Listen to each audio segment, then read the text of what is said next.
Good afternoon, everybody. This is Bonnie Vandermeulen, Training Coordinator for Wisconsin Facets. On behalf of our entire Wisconsin Facet staff, I'd like to thank you for joining us today.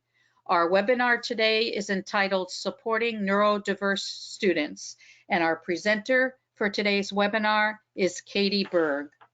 Katie is the ES3 Grant State Coordinator and the Neurodiverse Supports Trainer for the state.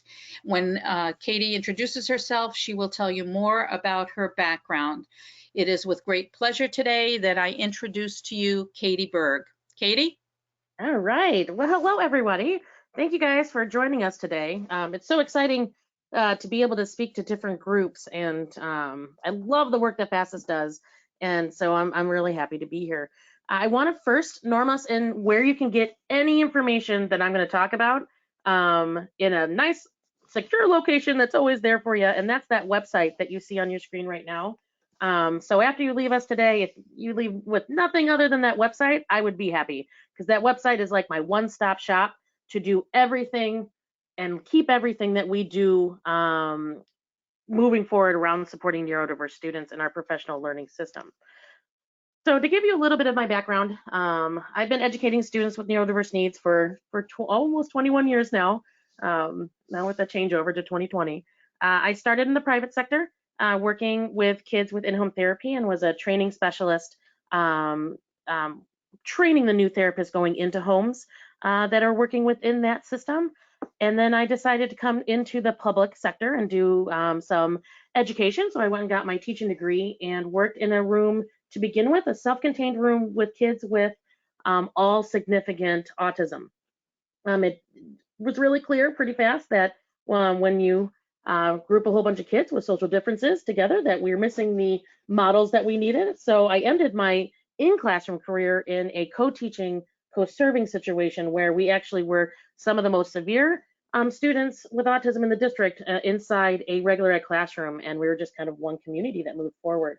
So that's my background of direct student and child interaction. About midway through my career, I got pulled out of the classroom to be a district support and helping teachers learn about autism and challenging behavior, and then left that about 2 years ago to do this, which I'm going to explain what this is in just a minute. And now I'm going statewide, helping people see the different supports and lenses we can use to show up the way we need to show up for somebody who has a neurological difference that is resulting in receiving special education. So within the state, I am basically, I'm a CISA 1 employee, but I am contracted completely to DPI. So the way I explain it is I'm like the arm of DPI. So they tell me what they want said and guidance, and I go out and I poke the field as much as I can. And I go here and I go there and I go everywhere I can to make sure the message is getting across not only to some of our populated areas, but across our state equitably. And we do this in 4 different ways. So when we look at the professional learning system in which I head up, there are 2 main things that I do. You'll see the first 3 top around the circle. The web-based events, so things like this. I also do a monthly webinar on different, I call them rabbit hole topics. So the next one we're going to talk about, I believe it's taking ownership. So how do we help students become self-advocates and taking ownership in some of the strategies that we bring to them? The in-person trainings, which are free to parents. So anytime you go to register for a, we call them SNS, but Supporting Neurodiverse Students training, you can click that if you're a parent or a family member of somebody who is receiving special education. You can click that and they are free to you. They are done equitably across the state, and I'll explain that in a little bit. And then we also on our website have a toolkit that gets you started if you want to start looking into some skill deficits or skill differences that your child or your student may have. But you don't want to just Google, like, okay, so I'm saying he's kind of having some flexibility differences and he's having some rigidity things going on here. You don't have to just Google strategies for rigidity. You can get started through this toolkit. And that toolkit was created by a group of stakeholders from across the state on the things that they see most used and helpful that are at least have a good chunk of free resources within them. You'll also notice that the website or the toolkit has a limited amount of things on it.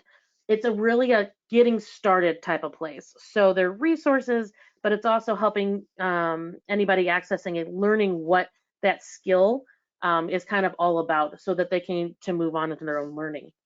And then the other big piece that I'm a part of that I see as this professional learning system is a grant system that is offered to districts across the state. It's a competitive grant, so you have to write an application.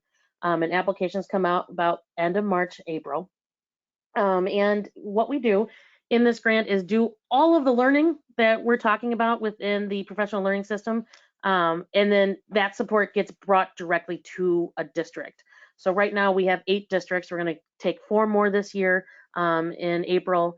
And it's about enhancing that social emotional skill set within a district and the educators within a district to be able to show up for kids who have neurodiverse needs. One of the other things that we really like to make sure that we do is incorporate some of the major things that are going on within our state. So when we look at Universal Design for Learning, or UDL, all of our trainings are set up with that framework in mind, right? So I've got my goal in mind of what I want to do for adult learners. I then design different components to break down barriers so that they can access as much learning as possible while they're with me. So you'll see that this training, even though it's web-based, also has some universal design learning principles within it, including the closed captioning that you see at the bottom of the screen. So because I speak very fast, it is something I know that happens, and I try very hard to slow it down, but have not been successful. I try as much as possible to provide closed captioning when I speak, because it helps support those whose auditory systems or processing systems, whatever. There's lots of reasons why me speaking fast can cause a problem in somebody's learning, and therefore I identified a barrier and I look to take it down. And that really kind of embed and explains and shows what UDL is all about. Find a goal, design a way through it, or find the barriers, design your way through it, and make it part of your system. We also have a very big inclusive practices lens. And when I think about inclusive practices, we get lost in that inclusion piece so much, and there's so much language around it, and sometimes even some negative feelings around inclusion for whatever that may be, whatever lens you're coming from. And when I think about inclusive practices, it's really about how do we show up for the kids in front of us? How do we show up for that whole kid? Not about what need they have, not about what right they have, but what we're doing and what practices do I have in place that I actually treat people the way that they need to be treated so they can access, engage, and progress in their education. So inclusive practices is a big lens that our system kind of addresses, and our trainings especially address. We also follow a line of coaching. That ES3 grant has a major piece. So if you're a district or a parent who thinks their district could benefit from this, or you're within a district, check out our application page to see if this grant might help you out, because coaching, when you have other people to talk about, especially when we're diving into some needs that are very divergent from what a social norm might have been expected, coaching is a key piece of that. We do use the CCRIP language. I am a big component of the CCRIP, because if you go looking through that system and those 5 steps, and our trainings are loosely set up with them. We don't dive into a lot of technical pieces with the CCRIP, but we definitely follow the thought process around it. It really helps us look at child and need versus looking at system and boxes that we need to get for compliance. So it's really a really nice approach to be able to provide our last through line, which is self-determination. Our learning system and all the things that we do within the SNS professional learning system is always looking to how do we help that student or child be the best them they can be, right? So it's not about our needs, it's about their needs and their wants and desires, and what path can we take. And that doesn't have to start when they turn 14 and we have to start asking them, but can start at age 3 when they enter into our system within education. So that's kind of a broad overview of what is provided by me and the SNS professional learning system. It primarily is just me right now. Sometimes we'll get some bonus DPI presenters in some of the trainings, but most of the web events are all me, and the in-person trainings are usually primarily me. So when we look at where the learning comes from, I like to norm us and set us in the social emotional lens And in Wisconsin, we have this great resource called the Social Emotional Learning Competencies, and you'll see where it lives on the DPI website at the bottom of the screen here. And when I think about that, and I love the way they approach the creation of this tool, because they really looked at the whole human experience, right? So it's from K3 to adult. We don't stop ever learning and growing within social emotional learning. When we look at some of our kids who are showing up with some neurodiverse needs, a lot of some of the pieces that are coming to us that might require special education might fall under these kind of buckets of social emotional learning. The big circle in the middle you see there is the national organization CASEL's wording around social emotional learning. And then in the buckets at the bottom, you'll see the way we do it in Wisconsin, which is emotional development, self-concept, and social competence. I don't want you to get lost in the language of it all. It's all the same stuff, and it all intertwines. But when we look at how we're showing up and supporting students with neurodiverse needs, we have to understand the process of social emotional learning to begin with. And our state has a great resource within the social emotional learning competencies to do that. So I highly encourage, if you haven't been exposed to these or seen them, you check them out, and check out the website that they have at DPI. It's got a wealth of information within that universal level of social emotional learning. But when we think about the students that we're showing up for to learn about today, typically we're thinking about a really big deep dive. I like to think about the way we show up for these learners and the skill sets that we're looking into are prerequisites or stepping stones to get to our end result, which is a socially emotionally competent person. And when I think about neurodiverse learners, sometimes we've got that myth that it's just autism, and it's not, right? It's the way we show up when our brain isn't taking the path that the social majority around us is. So you can end up with medical diagnoses or educational criteria pages met in things like autism spectrum disorder or emotional behavioral disability. But I also include people who are experiencing trauma and might not have a label at all at this point. Sometimes we just have kids who are just neurologically glitchy, and things happen and they go off course, but we've got a path to get kind of back on. And it include kids with anxiety, ADHD, sensory processing disorder, right, mental illness or developmental delays.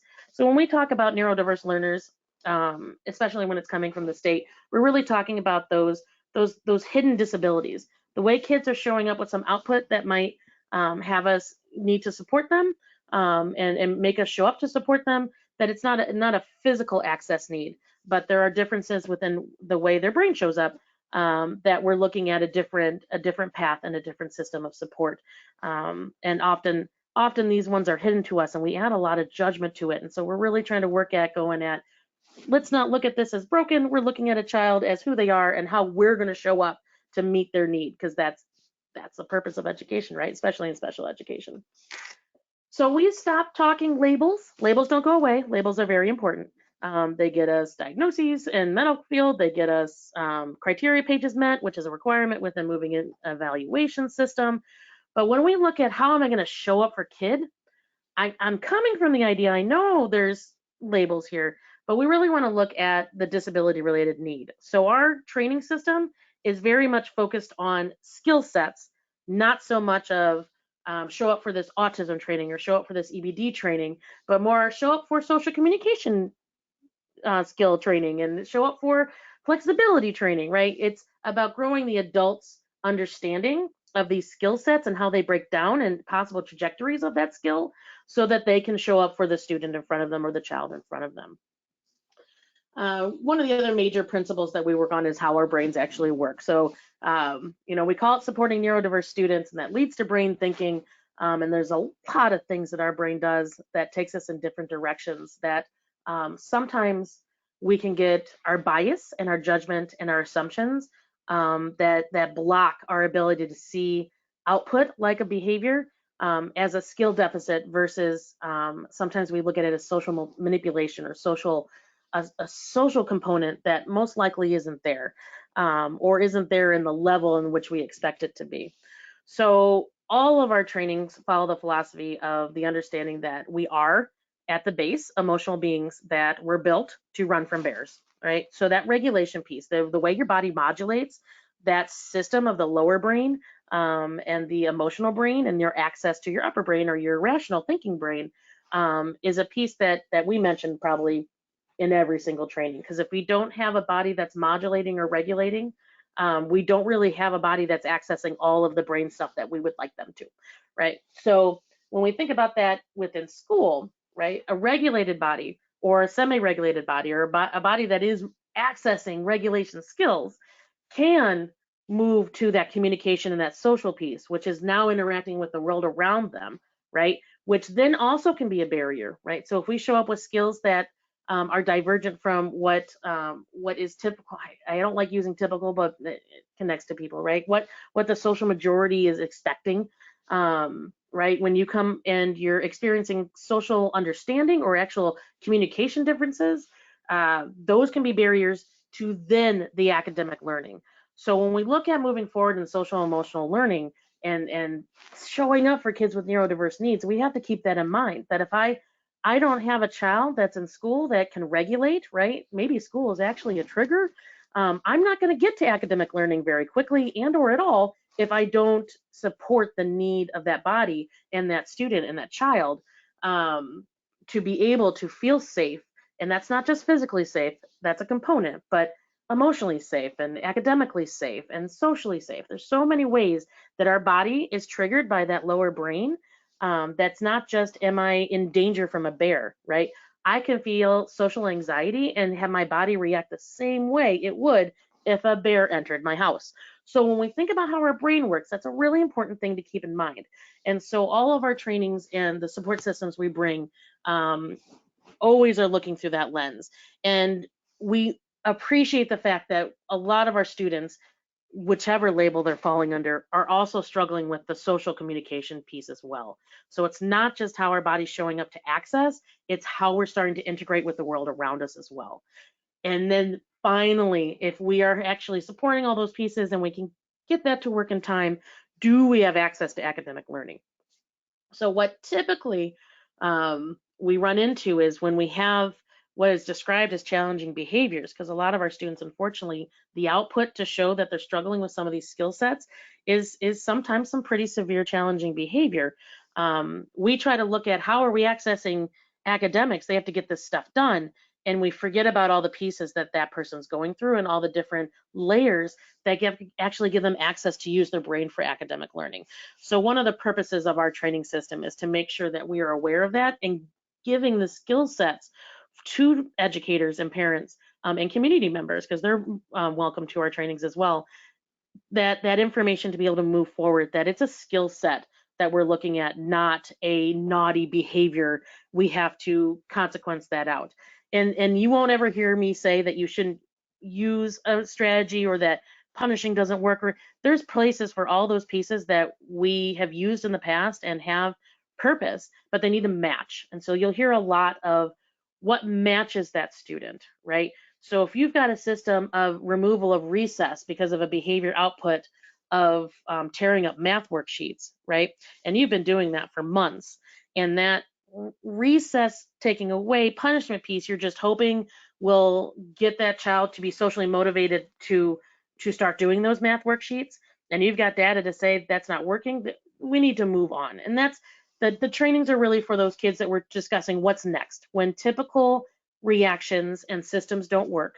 When we look at our conventional behavior modification methods, when we think about and what we're taught in when we're going to teacher prep school, right? When we're going to become a teacher, all the things they kind of give us as strategies aren't working, and we don't know why, because they work for so many other kids, right? We're now looking at, okay, well, that path didn't work. Now, how do we match a new path? And so our trainings are built to give that skill set mindset versus the naughty behavior set, like they're choosing to do that. That really is something we don't really connect to, that it's a choice.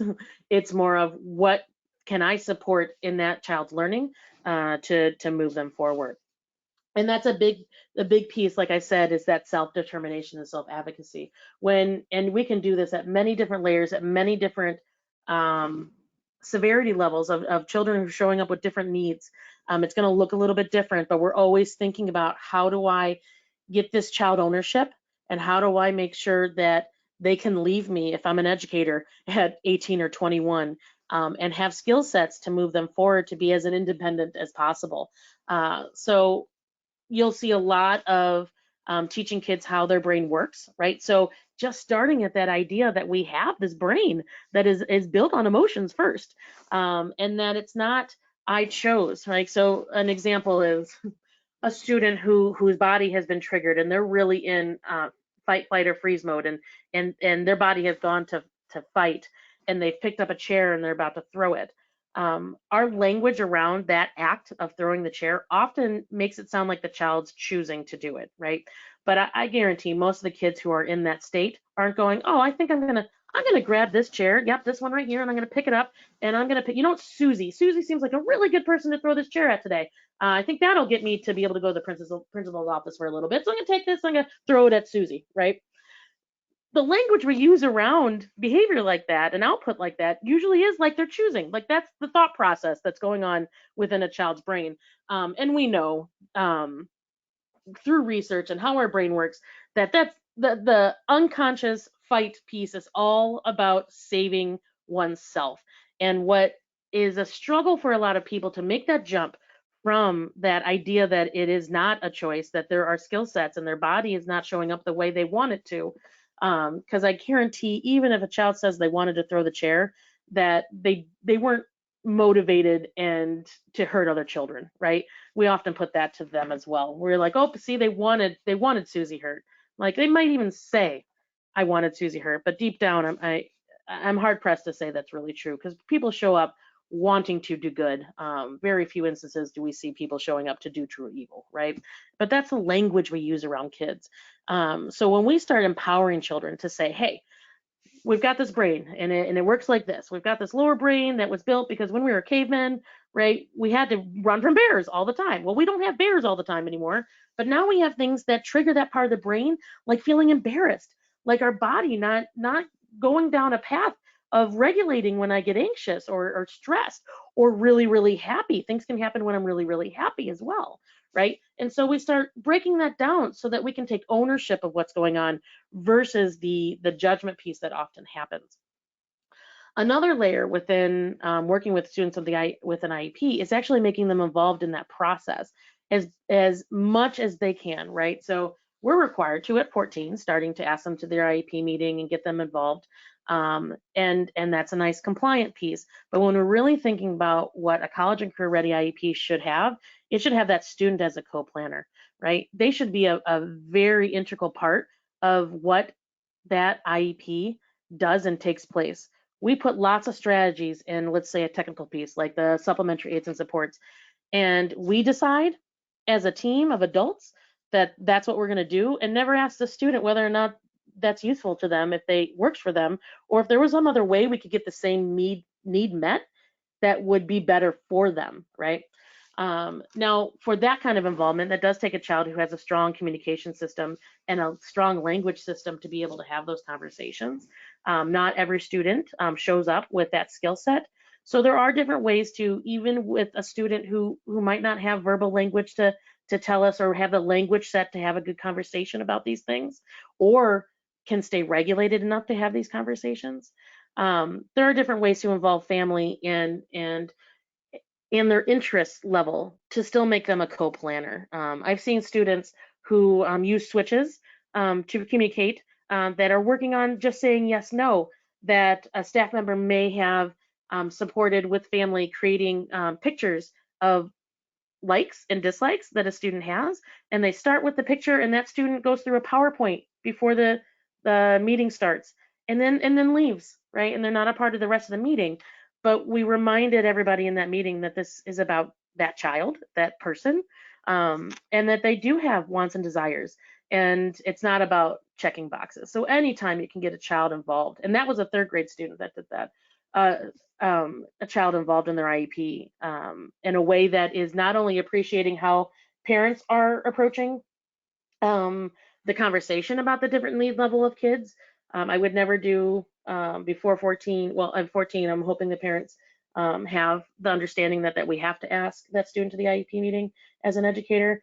Before that, asking where the comfort level is and describing out some of the things that we're doing within the IEP to the student. That we never lose that piece, that parent and family engagement of where we're going to go and how we're going to approach this is very important. Because if we think about what we want when a student leaves us within the educational system, right? We're looking for independence. We're looking to empower that student to be able to make choices that are conducive to making them the best them they can be, so that they are self-advocates at whatever level that means to them, and what they can access, so that they can be college and career and community ready. And it's a driving force within all of what we do. We do live within the CCRIP process. So those who are unfamiliar with it, it basically is, first we show up and we figure out, hey, what do we know about this kid, right? There might be a lot of data, there might be a lot of conversation and interviews going on to figure out where are the skill sets that we have that are blocking or enhancing a child's access, engagement, and progress in their education. So when we think about how a student qualifies for education, right? They can have a special education. They can have a disability, right? You can have a medical diagnosis. You can have a disability that you show up to at school, but you have to have a second piece to be able to get special education, and that is an access, engagement, or progress barrier that is preventing you from getting your education, right? So when we think about the understand achievement, we've got to think about what are the barriers and what are the strengths that child shows up with that we need to think about moving forward to make a plan, right?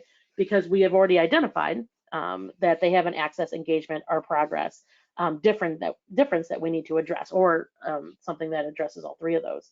So once we kind of get a good understanding of where and how that student's showing up, then we're going to start doing a process of identifying effects, right? What can we see? What's it look like, sound like? Usually that's the listing of all the, you'll hear a lot of people listing all the challenging behavior, right? But this includes what is happening that's stopping them from doing group work? What is happening that's stopping them from entering a classroom, right? I got a call this morning about a student who was struggling, not getting triggered by the physical space. There were no people in it. Just the space was causing his body discomfort. So first we've got to identify, what do we see and hear? What's it look like, sound like that we see that's affecting the access, engagement, and progress of that child's education.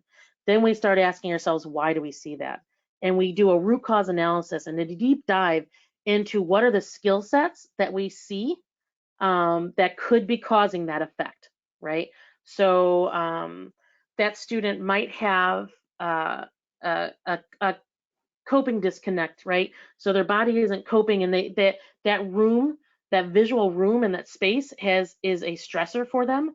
So we've identified not only a trigger, but that their body isn't naturally being able to face a trigger or adversity and be able to cope through it. And therefore, we're going to move forward and say, okay, well, I'm not going to address the fact that he ran away from me when I tried to enter the room, right? So the effect might be, when entering into a second grade classroom, child runs away or child physically aggresses, might be some of those behavior outputs we see. This is when I start taking that and saying, why am I seeing that? I think their body isn't coping. They're not feeling safe enough. And so that lower brain's taking over. I've got to start supporting them in understanding how their body works, so that they can find a coping system that works for them to be able to face adversity like that, and a trigger or a stressor, and be able to cope through it, right? So once we figure out some of the skill sets that we're looking to, then we move on to, okay, what goals are we going to do and track this year to help the student move forward. Once we understand what our goals are, then we're going to start looking at, okay, what are the barriers that we have to meeting those goals? And then I'm going to start, and the team's going to start figuring out what are some of the services we can provide. And we have 4 different services within the state of Wisconsin. We have supplementary aids and services, right?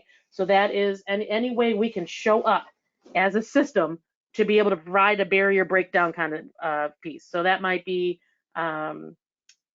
noise canceling headphones if you have a student who is a auditory trigger piece. It could be extra time in this, right? There's lots of different supplementary aids and services that we have that help set up the system around a child, right? And the environment around a child to meet them where they're at. Then we have specially designed instruction. And within specially designed instruction, you now have a certified teacher teaching a skill or supporting the growth of a skill that will help increase and meet that goal.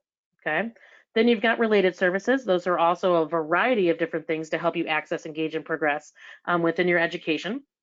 That might take a specialist, might take a product, there's a lot of different things that come with related services or service, not a product.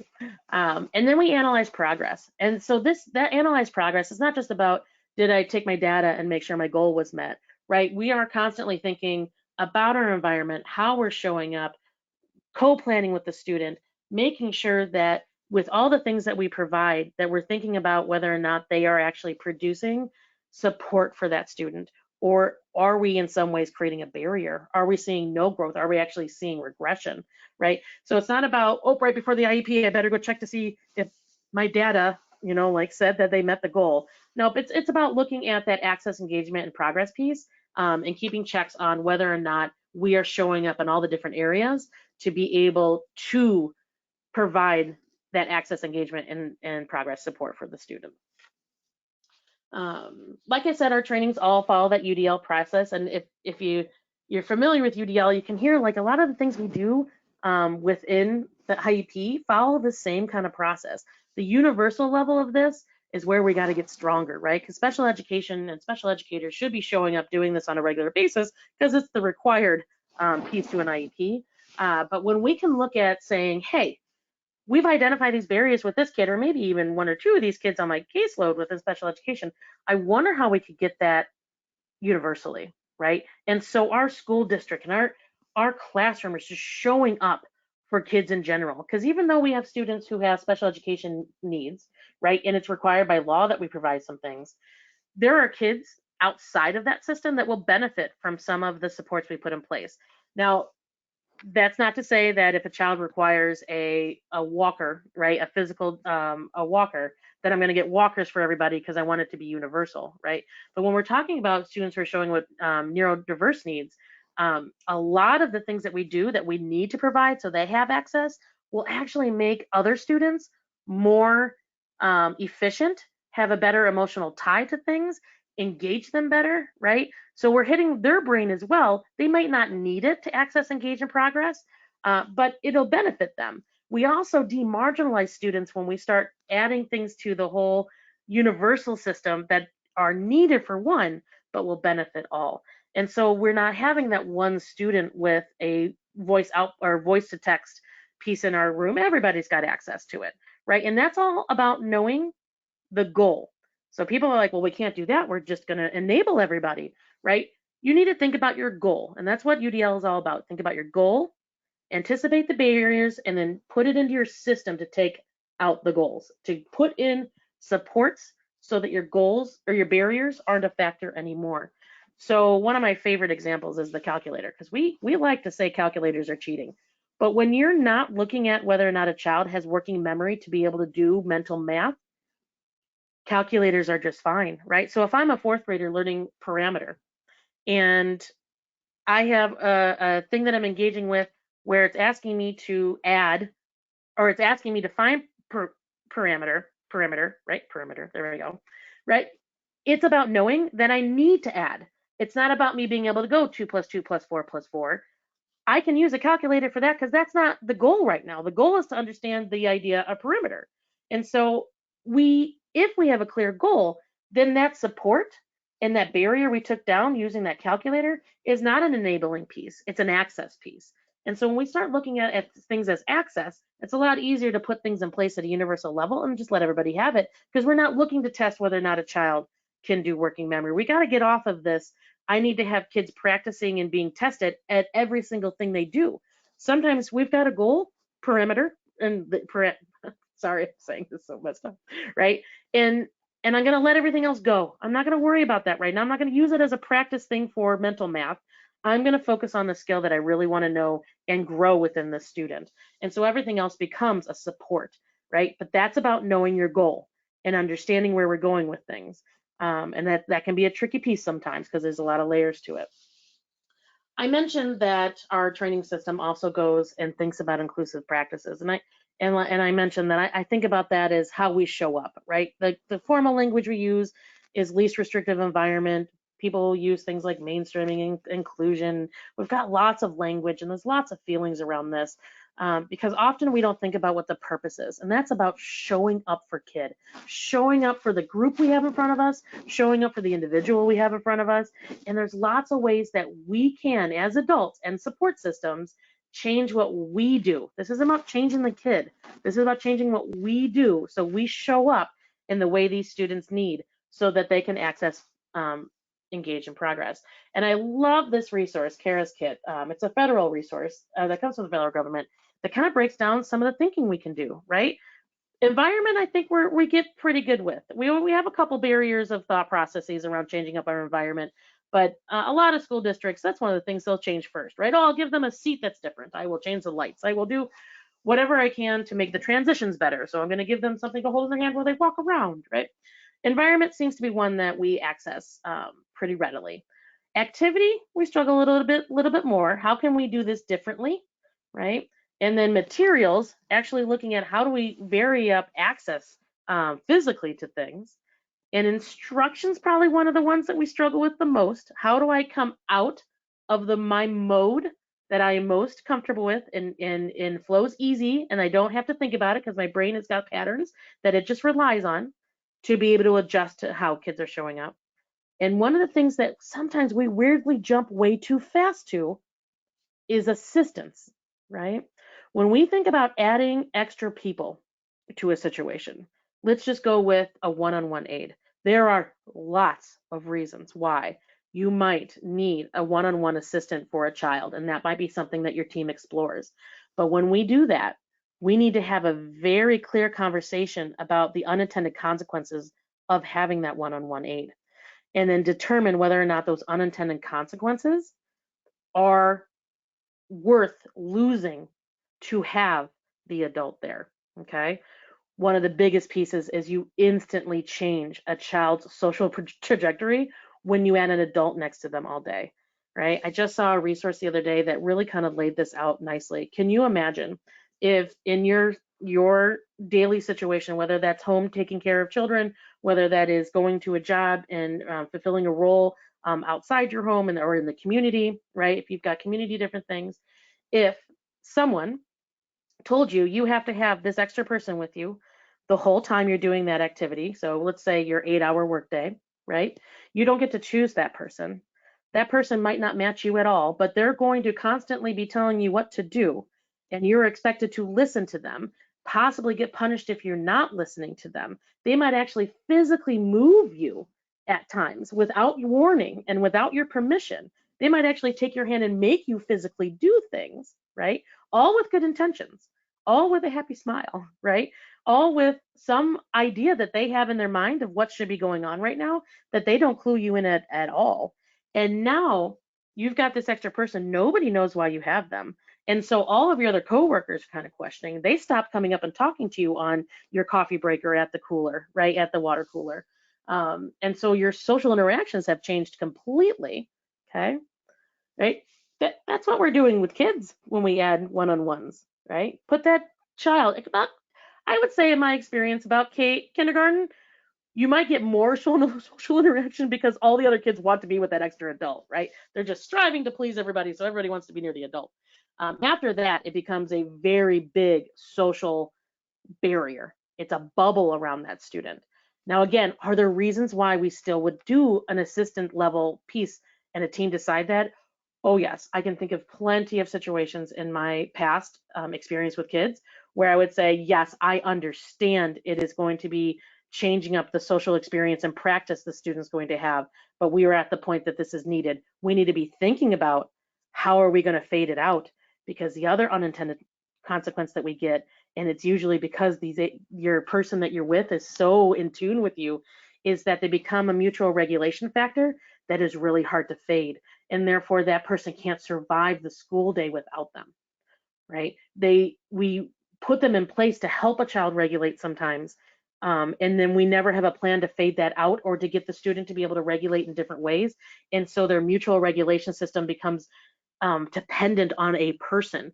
Well, we're human, so persons are out sick, persons change jobs, people can't stay with the child all 6 hours, or the sustainability and the compassion resilience piece of the adult that's providing that, it gets too thin and they're not able to show up the way they were in the past. And so when we jump to that assistant piece, we really are taking a huge jump in understand or in how we show up. And so the conversation needs to be had, and it has to be a serious one, of the unintended consequences that happen when we put adults around a child, or we choose to pull a child out of a situation to get more individual attention. Definitely needed in times, but that conversation needs to be had, because our social emotional skills, that child most likely, if we're talking about a neurodiverse student, is showing up with deficits already, we're creating even more deficits because we're taking away practice time, we're taking away those natural interactions. And that's what I'm talking about with inclusive practices, not about having a chair inside a regular classroom, right? Real estate is not inclusive practices, right? Sometimes that's a tough piece to get, but it's not an inclusive practice. Inclusive practice, inclusion is about showing up for kids, seeing them who they are, and having the discussions of what paths we're taking and what things that it'll get and support, and what unintended consequences will happen as a result. So back to the trainings themselves. I've been kind of trying to go through and give you little pieces of the pieces that happen in all of our trainings. So the through lines and the lens that we approach the SNS professional learning system have all the pieces I've been kind of describing. But when I think about who should be showing up to the trainings and the webinars and the website that we provide, I think it's everybody, but if you want to put some labels to it, educators, and I'm talking about all educators. It's not just the special education teacher. It's actually very unfortunate if the special education teacher comes alone. I'd really like to see more and more people show up in teams, even if it's a team of 2, right? Of a special education teacher and the general ed teacher, one of the general ed teachers they work with, or the school psych, or the SLP, or the secretary, or your first person that you come into the building and is a person that the kids go to before they go to the principal's office, so they get to know really well, right? Or him really well. We forget about all of the different layers of people within our buildings. So it really is for district staff. Anybody that is going to interact with a child within an educational system, these trainings will support you. Paraprofessionals often don't get out of our classrooms as much as we'd like. They are some of the closest interactions our kids have, and they get the least amount of support and learning moving forward to be able to support that child. And the more we can think about how flipping that system and getting them some of the information that sometimes we just assume they have, the better.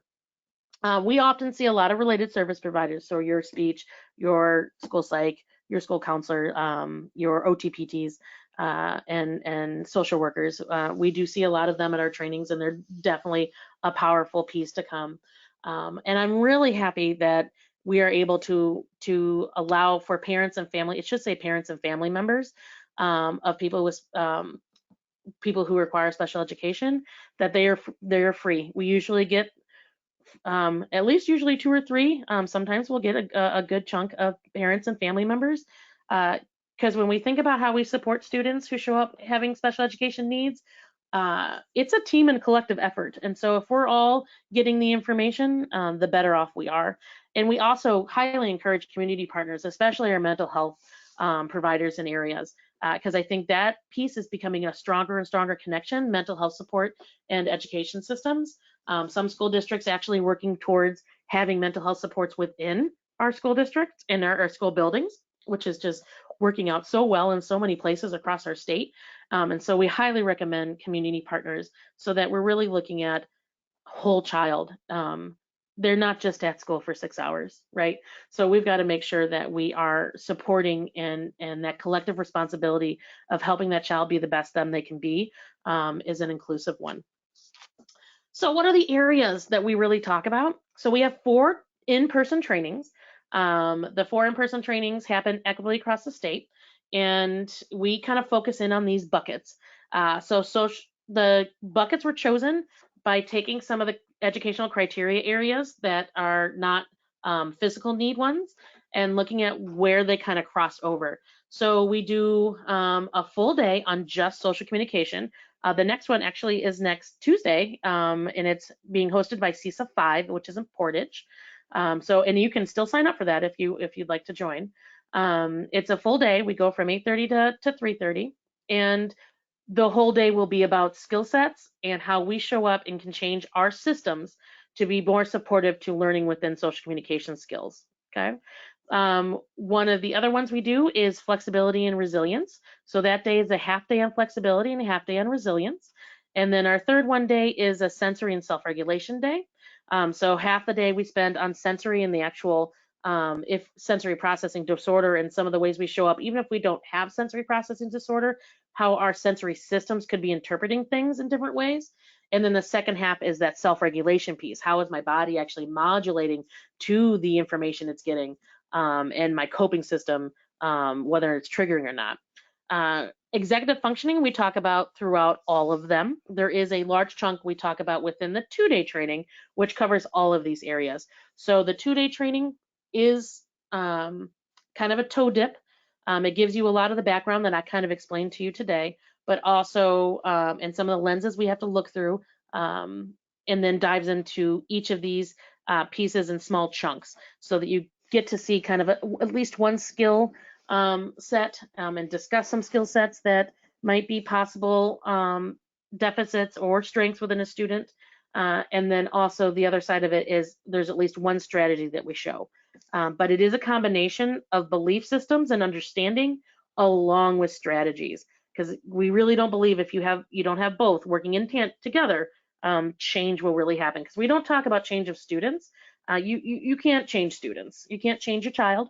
You can only change what you do, and then hope it supports the change in the person that you are interacting with, right? So the power lies with you in the fact that you can change what you're doing, because we are part of this interaction that happens, right, within the child. And we think about challenging behavior output, we often want to just blame and put that on the kid. Yeah, no, we're part of that system.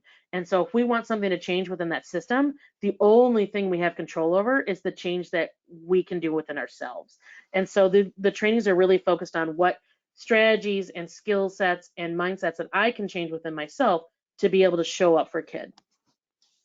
Like I said, they are done equitably across the state. The in-person trainings are done and hosted by CISAs.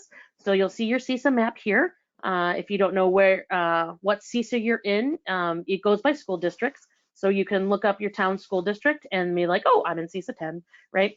But really you can show up at any, even if you are, like I live in CISA 1, but I could go to any CISA to experience these trainings. You don't have to be living within a CISA to go to that CISA to benefit from these trainings. You can register no matter what CISA you're in.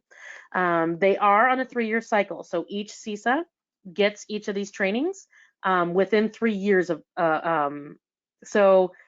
This is our second round. So next year we'll have the third round, and on the website you can see where each of the trainings is showing up and when they show up at each CISA. To register, it is all located on that website that I showed you at the beginning. So if you go to that website, the first thing you see, just like you see there, is registration links. You click there, and you will have all the current ones. Each year, they change on July 1st. So the week that July 1st is within. And if the 4th of July really messes us up, give us a little help and don't be mad if it goes into the second week of July. But we will strive to get all of the registration links for the whole year up and live around July 1st. So that's when you'll see the next group. You will see advertising for each of them way earlier than that. So once we're complete with this year's, which is April 22nd, you most likely will see the website change. You won't have links to click on yet, but you'll see the website change to show the dates for the following year. So you'll know way before July 1st, but your first chance to be able to register to attend would be on that July 1st or that week or two around July 1st is when they go live. Like I said, we do have a grant that is connected to our work. I am the state, that's the ES3 piece that Bonnie mentioned, right? I'm the state coordinator for that. So all interactions with the district around this grant are through me. It is a competitive grant. We're going to get and hopefully get 4 more grants sites this year. There are a couple CISAs in which we want to try to get to first, but if nobody shows up, we really are throwing that out to any CISA. So the way we do this is there is 1 grant site and each CISA awarded the grant within a 5-year grant cycle. So the CISAs that do not have any grants sites within it right now are CISA 5, 6, 9, and 11. With the application process that's coming and starting, and it'll be posted around March or April, and the application will not only be posted on the website, which you can see the tiny URL to get you right to it, to where it would be. I should check to make sure that still works. But it's on our website under the ES3 tab, which I'll show you in just a minute. It'll also go out in various email lists, like the Special Education Collaboration listserv, and also the Division of Learning Services listserv that comes from DPI. So those are 2 major advertising, but if you keep it in your mind or put it in your calendar to go look the end of March at the website, you'll see that the application tab has either gone live or not. It is a 3-year grant. We support districts in not only enhancing their coaching system, but also their access, engagement, and progress within supporting social emotional skills, right? There's a piece that has an evidence-based improvement strategy involved in it, but really the way we're showing up is within your district's method of showing up for social emotional skills, how do we enhance that? And so the district gets support in enhancing initiatives they already have, work that they're already doing along social emotional lines with coaching support as well. And there's a very strong coaching element that is provided for free to the districts. So I feel it's a really fun grant, but I'm a big part of it, so I guess I'm a little biased. But we really are looking to get 4 more districts. So if CISA 5, 6, 9, and 11 don't have anybody from their district apply that is meets the requirements, then we will look to any other district in the state. So I have been highly encouraging, even though we do have those 4 CISAs left in our system of trying to get 1 district in every CISA, that still apply, because if we have nobody that meets the requirements or nobody in that CISA, any district in that CISA that applies, we will be looking to the whole state and any CISA moving forward. Just so you know, we do follow within our system of our trainings and within the ES3 grant, the state's guidance and DPI's guidance around coaching. And if you haven't checked out some of the really cool resources that DPI is coming out with, I should have the link to their website like I did the social emotional learning one.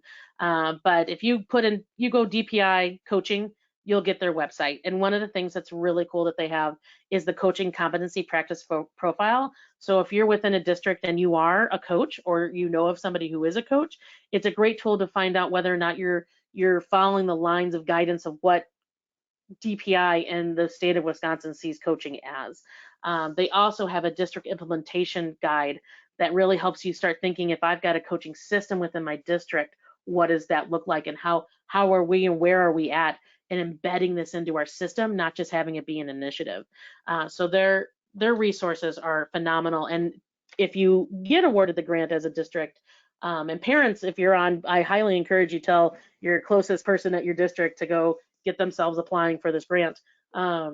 It can really help support a system, make some true change in supporting our students with neurodiverse needs through that social emotional learning lens. So I'm going to take, because we got 5 minutes left, I'm going to go quick to the website and then ask Bonnie if there's any questions, just to give you a real quick tour. So you'll see, right, I said, you go when you want to click and get to the registration links. Here's all of our trainings that happen throughout the year.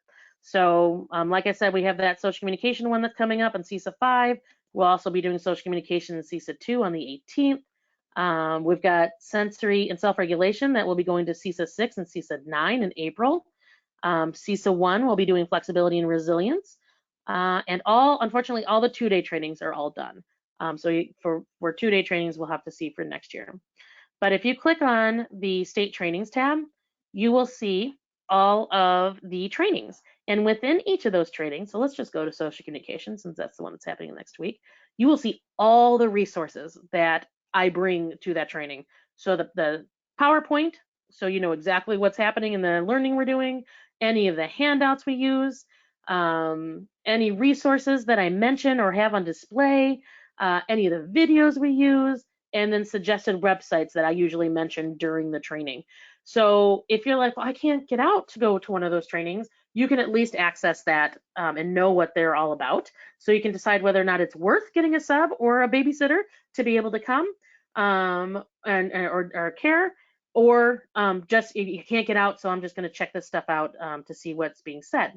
We also have our web-based events. So these happen once a month, and then they're recorded and I post them. So most of the talking recorded pieces are 10 minutes or less. Some of them are a bit longer depending on the subject, but most of them I'm trying to keep to about 15 minutes. If you show up live to a web-based event, I typically will say, hey, okay guys, I'm going to record, and I talk for 15 minutes about the subject, and then I open up to questions and we just talk it out. So last time I had a parent that called in, and we had a couple, I think another educator, and we were just talking out their situation and where they could move forward. So it was kind of a coaching situation after the content was given. So web-based events are there. I'm going to see if I can't link this one to this page as well. You'll also see this content given across the state at different conferences. So the next conference I'm at, I think, is the speech and language something. That's coming up. I'm sure it's in my calendar. But the autism state conference I'll be at. Usually we're at the SPED conference in November. So you'll see all of these sessions, and they're set up just like here. You click on it and you'll see what materials and what information we're giving. Here's that third part I was talking about, that toolkit. So if we click into one of these, let's go to social communication again. Oops. Right, these are quick and easy modules, websites, and sometimes you'll have a list of books or apps, right? So it's not complicated, it's not a lot of stuff, it's how do I get started? Fun stuff, that tab you can explore on your own. It's just got, I love DPI bulletins, not everybody does, but I do. And then the other connected work that we have across the state. But here's that grant tab. So when in March or April it goes live, the grant application will be set up here for you to actually click on and be able to fill out. So know that that's all here, and there's information about the grant itself on that tab. So that's all I have. Bonnie, is there anything, I know we've got 2 minutes, any big questions that were happening? Well, and I think, yeah, thank you. I think it's a big overriding question, and that's how do we convince the people working in schools that these are not necessarily willful behaviors, but are actually neurodiversity happenings? Yeah, and that's a tough one, right? Because when we think about the language we use, sometimes it's as simple as changing the language and the way we talk about it. And so we catch ourselves in making it sound like an output or a behavior just by saying, like, well, he's a runner, right? Oh, I understand he's a runner, right? Instead of going, wow, his body needed to regulate and it ran. Like he sounded like he got into fight, flight, or freeze. And so sometimes it's just changing the way we enter into conversations and respond back to language that's given to us that might have that behavior type of language, and switching it, and not like saying, no, you should be saying this, but just in our own language. And as we talk about, and oh, I hear you saying that he's running from the room a lot. It sounds like his body, like I'm wondering if his body is able to cope through that situation. I wonder what's going on, right? So sometimes it's just about changing our language and becoming more of a I notice, I wonder type of reaction, versus, which is really hard to do, especially when it's your own child, the emotions that get tied to. We get hijacked so easily when we're talking about someone who's close to us. And so it's hard to step out of that situation as an educator or as a parent or a family member, to not let our hijack system play a role, because then we lose access to all the language we want to be using. And so being more conscious of our own approach when meeting somebody who might not be where we're at in the understanding of things. And that's why I like when I see somebody who, like if I get an educator that that comes to one of my trainings, and they're just their ability to see what I'm seeing in a child is not there yet. I think about the same way I think about a challenging behavior. Why aren't they there yet? Have they not had exposure to the same things I have, so they haven't gotten the learning that has brought me to this place of understanding? Is it because they're so underwater that their body isn't letting them access what they see and what I see?